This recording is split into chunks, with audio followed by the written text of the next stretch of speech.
This video was sponsored by Brilliant.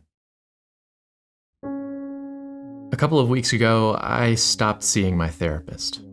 This is a dramatized recreation of my last session. As much stuff to be excited about. And Allie was feeling sad about not doing anything for so long, so I offered to take us out for dinner to cheer her up, which was great. But it was like, as soon as I walked out the door, it just disappeared from my mind. And I ended up working on house projects. So 7 o'clock rolls around and Allie asks about dinner. And I'd totally forgotten to make the reservation. How did you feel? I mean, I felt awful. I said that I would do this nice thing after she was already feeling bad. And so this kind of felt like adding insult to injury, you know? I felt like I really disappointed her. And I was just frustrated with myself because I don't know. I feel like this happens all the time where I make plans to do something and then I can't follow through because I can't keep it in my head for long enough. When you told Allie that you'd be taking her out for dinner, did you mean it or were you just saying it? Now, of course I meant it. I mean, I always mean it, but the problem is I just can't keep it in my head.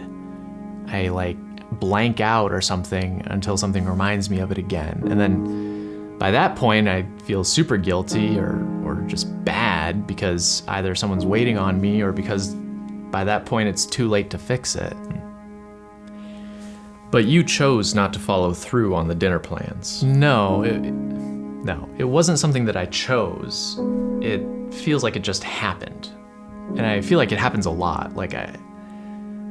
I mean, I've gotten better over time because I use to-do lists or alarms or task management software and stuff like that, but it still happens. I think I said this last session, but I just have such a hard time staying consistent with that stuff, and I'm not sure exactly how to fix that. Yeah, well, you've just got to learn how to do it. I mean, this is part of being a responsible adult. You got to figure out how to prioritize things, and if you've got a kid on the way, you gotta learn how to take care of things so that you're not letting Allie or the rest of your family down. Yeah, I know. It's not like I'm doing this on purpose.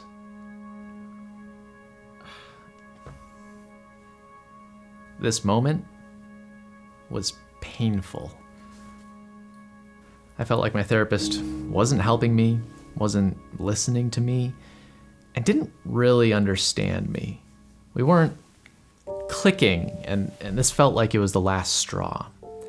And I'd felt like this a little bit for a while, and in a text exchange that I had with Allie about a month earlier, I was expressing my frustration, and I said, he doesn't really ask me questions, so I end up just talking for a while and have to provide all the insight.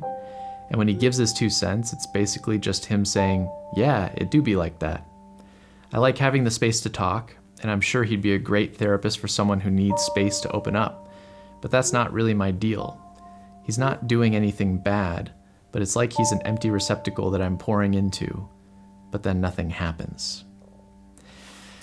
I made the personal decision to end this relationship, and I've heard countless stories of others who have done the same, either because it's just not the right fit with their therapist, or sometimes after awful or upsetting or even downright unethical experiences in therapy. And as a therapist myself, it pisses me off to hear about that stuff. But we can't ignore it. We need to talk about bad therapists.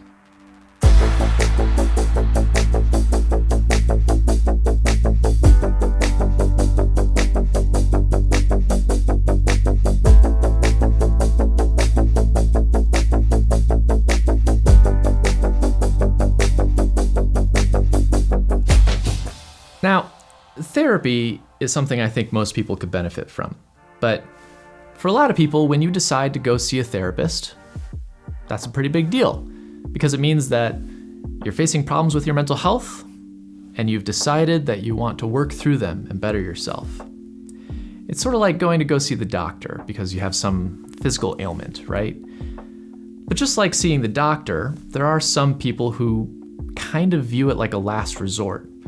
and only take that step when their health is really, really bad and they need help stat. When you finally take that step, it can be exciting, terrifying, relieving. So imagine you finally do something good for yourself. You finally connect with a mental health professional, and maybe it even took months to get an appointment, and then you don't get what you need. That would be at best disappointing and at worst harmful. It's no wonder that so many people come out on the other end of these kinds of experiences and say, therapy doesn't work. That's honestly one of the most demoralizing things to hear about in my line of work. I can't tell you how many Reddit threads or news articles or past clients who I've talked with who have some story about their run-in with a bad therapist. And I can relate. I mean, I haven't exactly had the best track record with therapists as an adult. I made a video a few years ago called Why You Need Therapy, where I encourage people like you who are watching this video to go seek mental health treatment. And during that video, I set up an appointment for myself with a therapist so that I wasn't being a huge hypocrite. And I actually went. I met with this therapist and we got to know each other, and I started to talk about my problems. And I just wasn't feeling it, you know? I didn't feel like she got me. And just like my most recent therapist, I kind of felt like she was too passive. It just wasn't what I needed. But actually, before I get much further, I feel like I need to make a really important distinction here, because so far I've been talking about bad therapists, which is a convenient term, but perhaps a bit of a generalization that unfairly groups together two very distinct categories. So I want to make it very clear from the outset that there's a big difference between therapists who are the wrong fit and therapists who are wrongdoers. Now, these two therapists that I saw, they weren't wrongdoers. They didn't do anything unethical or anything to harm me. Both of them seem like really kind, wonderful folks who just genuinely enjoy helping people and wanted to help me. And in fact, I'd go so far as to say that they were good therapists, but they just weren't a good fit for me. Now, my instinct is to say, well, as a therapist, I think I should know a thing or two about what good therapy looks like, so if I didn't like them, then obviously they're just bad therapists. But that's objectively not true. I mean, the first person that I saw was one of the highest rated therapists on Yelp. And the other guy was from a very esteemed clinic, right? They're both very talented. So maybe I'm the broken one. Now, if either of them are watching this video right now, which is unlikely, but you never know, I just want to say that you're both wonderful therapists, and you help a lot of people. And I'm sure that my experience doesn't take away from your skills and expertise. And this is often the hard part of therapy, right? It would be wonderful if every therapist that you ever met perfectly matched you. But that's just not reality. It can take a lot of time and effort to find the right person who you feel comfortable with, who can deal with your particular personality and baggage, who you can get to know and let them get to know you and help you be a better person, and someone who you feel comfortable sharing every aspect of your life with. As I describe it, it kind of sounds like dating. It is pretty similar. Ooh, but also very different. Okay, sex is never a part of therapy, okay? We're gonna talk about that more later. But I guess what I'm trying to get at is, therapy often relies on having a genuine emotional connection with someone who is trained, a trained professional, and they have to fit your needs. And you need that in order to form a close, trusting relationship. That is the foundation for successful therapy. And so, quite frankly, just like dating, you might need to try out a few therapists before you find that. You're not gonna fall madly in love with every person that you date, so don't expect it here, essentially. Or if you do, well, then that seems like its own issue. But let's not get too lost in the analogy, it's kind of creeping me out. I have no doubt that there are clients who I met with for therapy who stopped seeing me because I was the wrong fit for them. And personally, I don't take offense to that because it doesn't mean that I'm a bad therapist. It just means that we're human beings and they needed something that I wasn't able to offer or that they didn't feel comfortable asking for. I try to be as good a therapist as I can for everyone, but I also know that I'm not the perfect match for everyone. But with that in mind, you might be wondering how to tell if your therapist is the wrong fit. To be honest, there's a lot of things that could fit into this bucket. I mean, I can give you a few examples just so that you get a taste, you know what to look out for. But I guess the best indicator is whether or not you feel comfortable with your therapist, or if you feel like you're gaining something from the experience. I mean, don't get me wrong, therapy isn't always enjoyable or fun, particularly at the beginning stages, but there's a difference between feeling personally uncomfortable or feeling interpersonally uncomfortable. So beyond that, I guess some other signs that it's the wrong fit include feeling like they give you too much advice, feeling judged, feeling like they don't respect you or understand your goals, feeling like you're not working on anything, feeling like they don't remember anything about you, or feeling like you're on just different wavelengths. I mean, the list can go on and on, right? I'm very purposefully using the word feeling here because often when it's not a good fit, it's about your perceptions, about how you're interacting with the therapist rather than some clearly defined illegal or unethical stuff. Again, they might be a good therapist, just not a good therapist for you. But that's not to downplay the significance of these feelings, right? Feeling that way in session certainly doesn't make for a great therapy experience. Now, if you find yourself in a situation where you think your therapist isn't the greatest fit for you, I've got 2 recommendations for what to do. The first is you could bring up your concerns with your therapist. Now, I know that this can feel really daunting or too scary, or maybe you worry that it just wouldn't be helpful. And I totally get that. I didn't really talk to my last therapist about how I was feeling in sessions because I didn't have the sense that we'd be able to click better even if I did.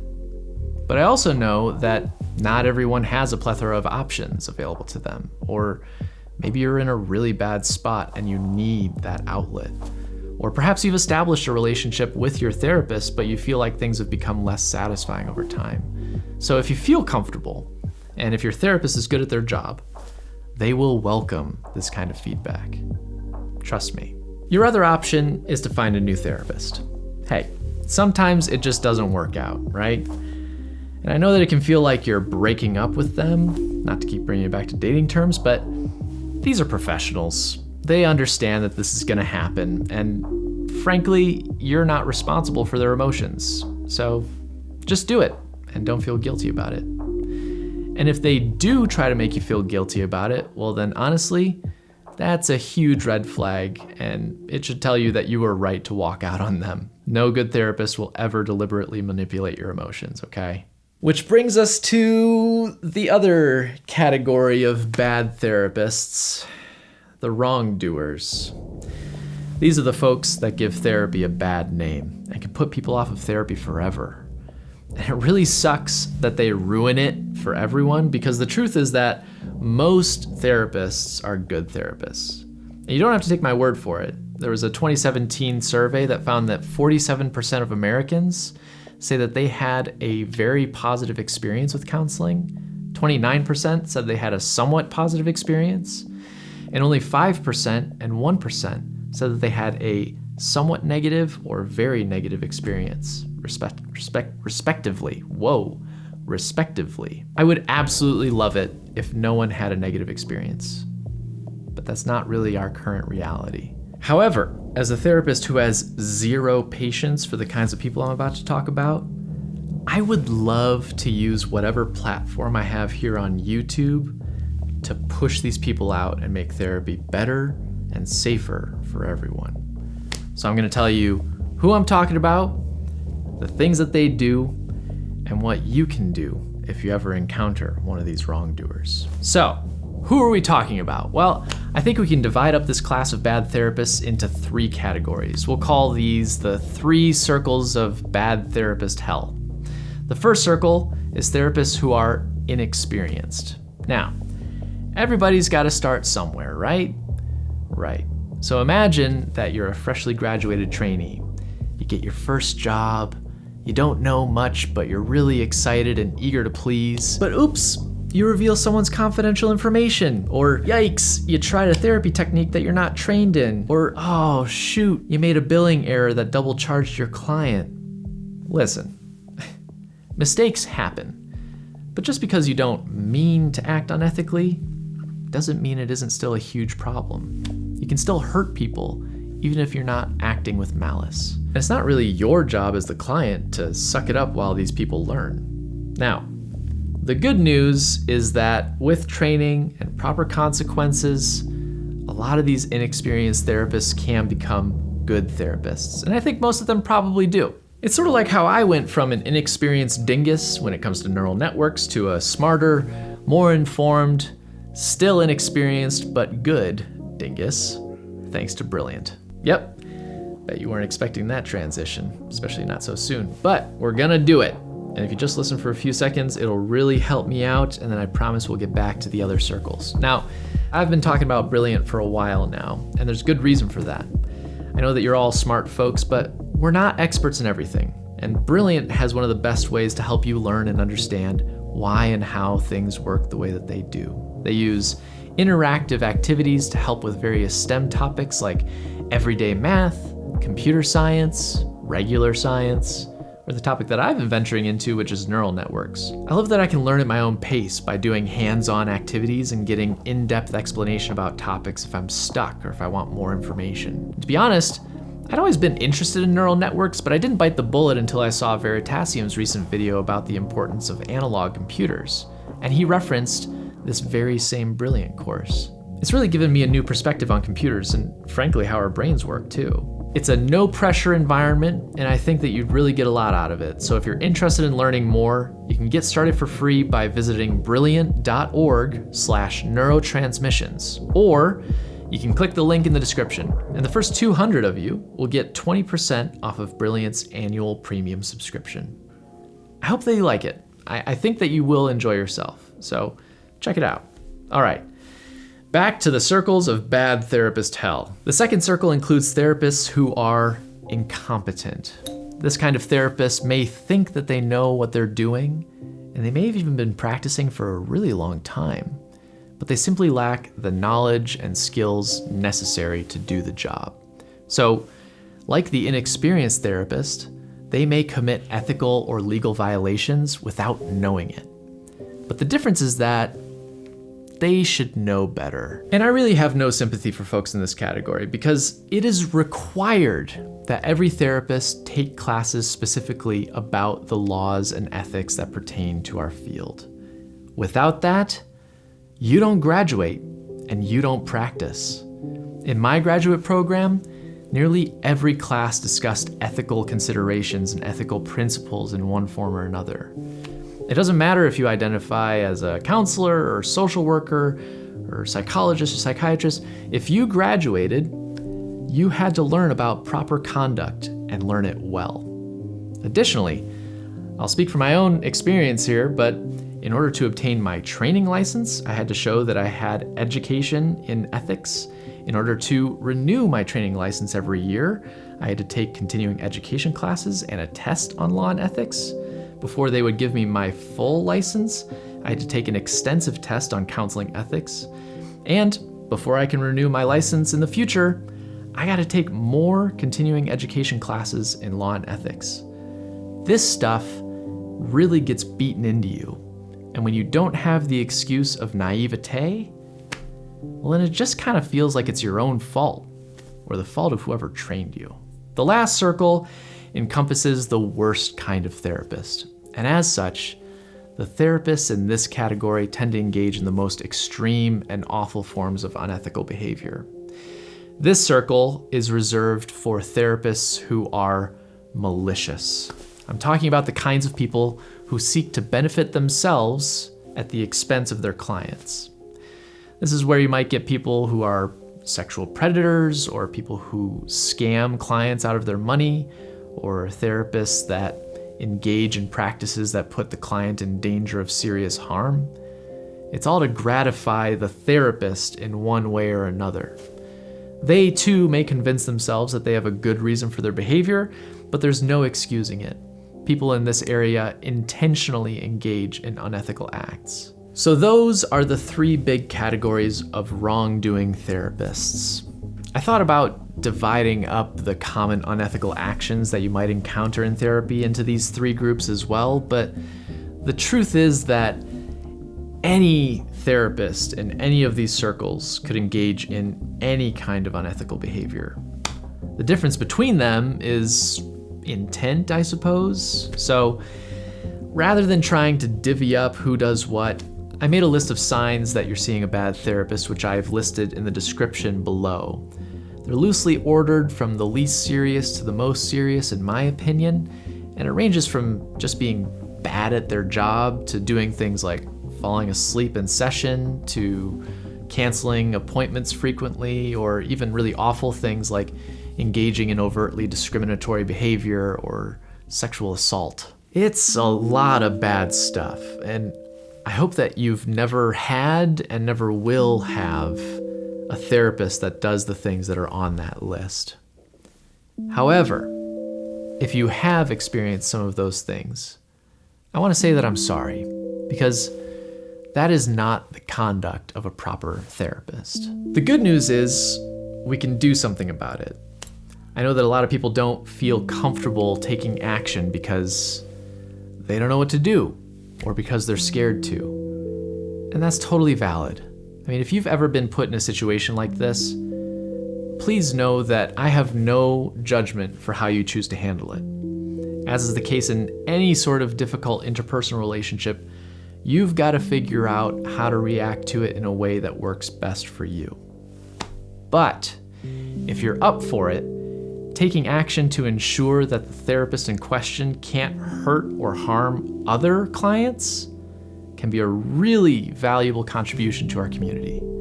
It may seem like it's just a personal issue, but usually if someone is engaging in bad behavior, it's not a one-off thing.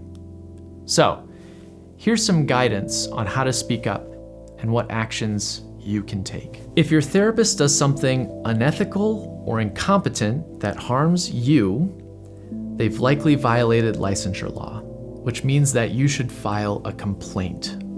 You don't need to be an expert in licensing law. You just need to ask yourself if what happened to you makes you feel like it isn't safe to go back to that therapist, if it's something that you feel like you need to keep other people safe from, if it isn't possible to fix by talking with your therapist about it, or if it's so obviously wrong that you can't imagine what talking about it with them would accomplish. If you feel like your situation qualifies, I put a link in the description of every US state's licensing board. It's a link, you just click on it and you can find the licensing board for your state, which can hopefully be a good starting place. Now, I don't want to downplay the severity of taking this action. Filing a complaint against a therapist isn't like dropping a complaint into a complaint box at a business or leaving a bad review on Yelp. It often triggers an investigation by the licensing board and will require a lot from you to see it through to the end. But it's definitely worth it if your therapist is engaged in unethical or illegal actions. The investigation process will reveal whether or not your experience or the behavior violated the law, and this can lead to a number of consequences where the therapist's license may be permanently revoked if they're found guilty, or it could require them to pay a fine, take a class, or receive some sort of supervision if it's a less severe offense. If you feel like filing a complaint is too much to start with or it's too severe, there are some other options that are available to you, including consulting with a lawyer to see what your rights are, or consulting with the therapist's licensing board to see whether or not it is unethical behavior first. You can speak with the therapist's supervisor if they have one, which sort of depends on whether or not they work for a company or a group practice or if they're a private practice. Or you can talk with a different mental health professional to sort of get a perspective on your experience. Or if you feel like it would be helpful, you could discuss the questionable behavior with your therapist directly. You should do what makes you feel comfortable. I just want you to know that if you've experienced a therapist who's treated you in a seriously unethical or illegal manner, I would be so incredibly grateful if you took action against them. Because there really isn't space for people like that in our field. When you come to therapy, you trust us to help you, not hurt you. And so I'd rather mess up the lives of a few bad therapists than have them mess up the lives of hundreds of other people who are just looking for a better way of living. At least that's how I see it. After all, therapists know what they're signing up for. They have a responsibility to do their job correctly, ethically, and legally. And I, as well as a majority of my colleagues, do not take the experiences of our clients lightly. You deserve to be heard and to feel safe in therapy. And any therapist who can't do that shouldn't be working in this field. So that's it. That's my 2 cents. If you're still watching right now, I'd be curious to hear about your own therapy experiences, the bad, the good, everything in between. I know I'm gonna get at least a few comments from people out there who really rage against therapy altogether, and I just wanna say that I'm really sorry that you've had such a bad experience, and I hope that you give it another chance. There are plenty of therapist fish in the sea, or therafish in the sea. Anyway, I appreciate you watching nonetheless. And if you're still watching, what are you doing here? I'm just, I guess, like and subscribe to this video. I don't know. I only show at the end of my videos now, so I won't tell you to share it with people.